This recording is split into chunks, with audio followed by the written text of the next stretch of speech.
I was also wondering about this. Certainly, with your approach, your demeanor, you had this situation with Maryland football where there was intimidation, coaches who coach with anger and yelling, and it feels like that there's almost like this playbook that this is what you do, this is what you follow. You're supposed to yell to motivate your kids. You never did that.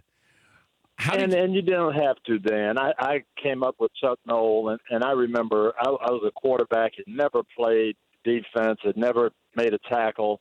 I made some terrible mistakes my first year, and mistakes that cost us in games. And I would come off the field, and Coach Noll would put his arm around me. What were you looking at? Where were your eyes? What were you thinking?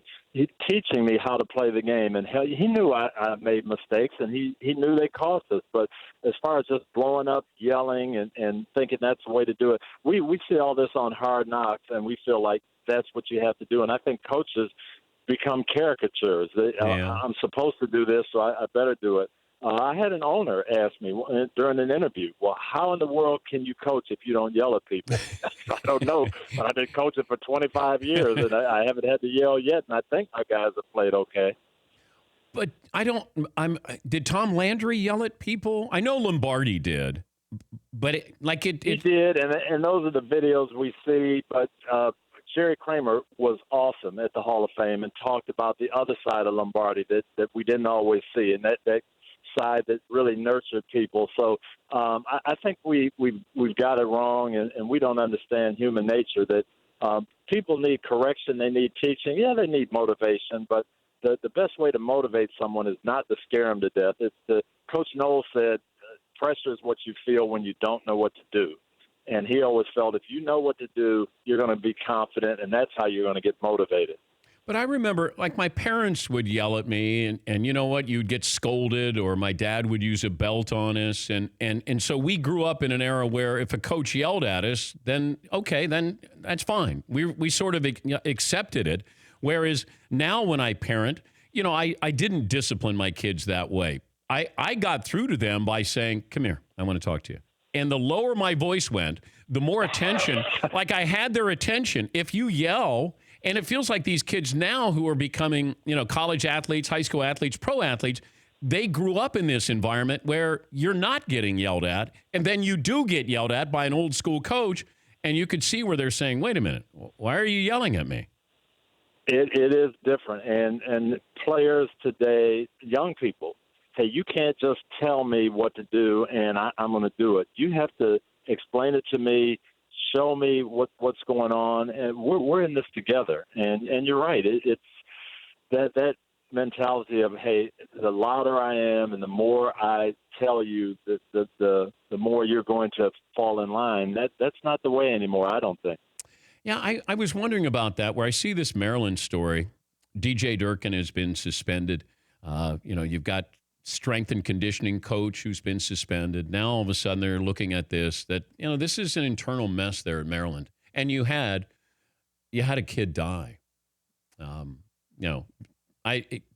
don't know the autopsy yet, but if he had a heart condition, if it was just from exhaustion, whatever it was, dehydration.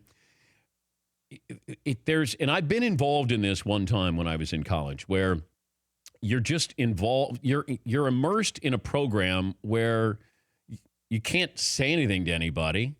You don't even know what is right or wrong. You're told to listen to your coaches. And I remember I had to run one time, and the coach forgot that I was running.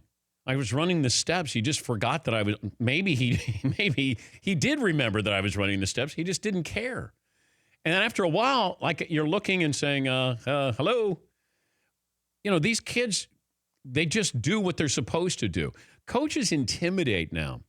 There was a school, I don't even want to mention the conference, but I had parents come up to me. I was on vacation. Actually, I was shooting a Sandler movie in New Mexico. And I'm at dinner, and I came out, and these the husband and wife said, hey, do you know about this program and this coach? I go, no. Well, our son went there. You know what they do now? Like, they intimidate you so you'll give up your scholarship.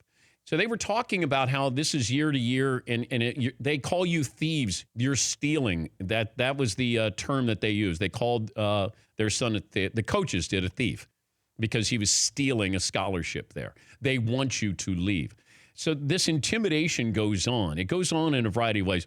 You know, the mind games are what messes with you. Physically, I could take it, but mentally, that's where they play games with you. And what went on at Maryland, and the fact that you yell to coach to get your point across, I never understood it. And some of the greatest coaches of all time yelled. You know, Mike Krzyzewski, tough in practice. Now, Kristen Leitner would say Coach K was tough in practice.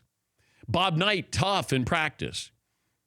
I just don't know if you can coach that way with today's kids because of how they're brought up in the environment that they're brought up in. And this situation with Maryland is horrible. You know, it really is. And if you're throwing weights, like you can't get through to somebody unless you physically try to intimidate them. Like that's a cowardly way out. How about you coach? It's called coaching, not yelling. Coach. You can be stern. I've said this before with my kids. I can yell, doesn't get through. Man, when I sit there and say, come here, let me talk to you, and I lower my voice, I got their attention. And it almost feels like that's the approach you have to have nowadays. But back in the 60s, 70s, you just listen to whatever coach said. And even, you know, you couldn't go home to your parents and say, hey, you know, coach is yelling at me. They'd be like, okay, you must deserve it. It's just different now. Tony coaching now, Tony might be better at coaching now with his demeanor with today's athlete than he was when he coached and became a Hall of Famer. So I thought it was relevant to ask him about that because of the approach that you have. And look at the Hall of Famers. Bill Parcells, snarky. Bob Knight, in your face. Bill Belichick, just sort of mumbling through it. I'm sure he's got his moments there. He strikes me as a guy who would just leave. He would just drop a little bomb over there. Just a walk by, just a drive by. It feels like Belichick would just do that. I guess you're not going to be thinking about playing in September, huh? And then just keep walking. Like that's what it feels like. You know, Parcells was that way too. Very, very sneaky, snarky. But he would get his message across. So I would love for somebody to do a big story, like The Ringer or, you know, The Mothership or Yahoo. It's like somebody would do it on coaching and those who yell and those who don't and getting the message across, how you get the message across. Is the message being received? A lot of it's for show where you go, I've got to show them how tough I am and I'm going to yell at you. You don't have to. I can't imagine Tom Landry yelling at somebody. So he did it back in the 60s and 70s. And Tony Dungy was able to do it in the 80s and 90s. But he learned from Chuck Noll. So Chuck Noll didn't have to yell. You pick your moments. There are certain coaches where they can't stop yelling. It's when they don't yell that sometimes you wonder, wow, coach is really serious. Yeah, Paul.